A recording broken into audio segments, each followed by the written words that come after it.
Greenleaf yashil yaproq demakdir.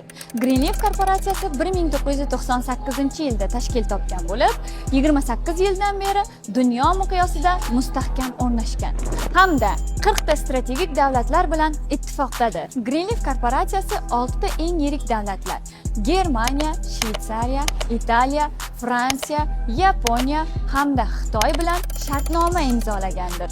2016-yildan beri ushbu davlatlar Greenleaf brendi logotipi ostida M&M sistemasida o'z mahsulotlarini sotuvini yo'lga qo'ydi. Korporatsiya Xitoyning eng yaxshi tabiati ekologik toza hudud Sunjun shahrida o'zining galagen, bambuk, aloy plantatsiyalariga egadir.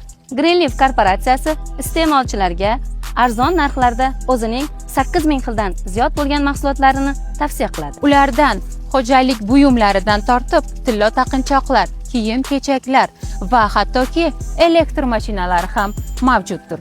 Greenleaf korporatsiyasi mahsulotlariga GMP mahsulotlarni inson organizmi uchun hech qanday nojo'ya ta'siri yo'qligi haqida bildirgi berdi.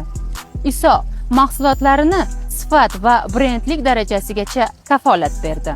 Halol mahsulotlarini har qanday musulmon davlatlar va insonlari ishlatishi mumkinligi to'g'risida bildirgi berdi. UKAS qolgan barcha hujjatlari ta'sislovchi yuridik kuchga ega bo'lgan sertifikatdir. Qadrli vatandoshlar, haqiqatdan ham Greenleaf yashil barg demakdir.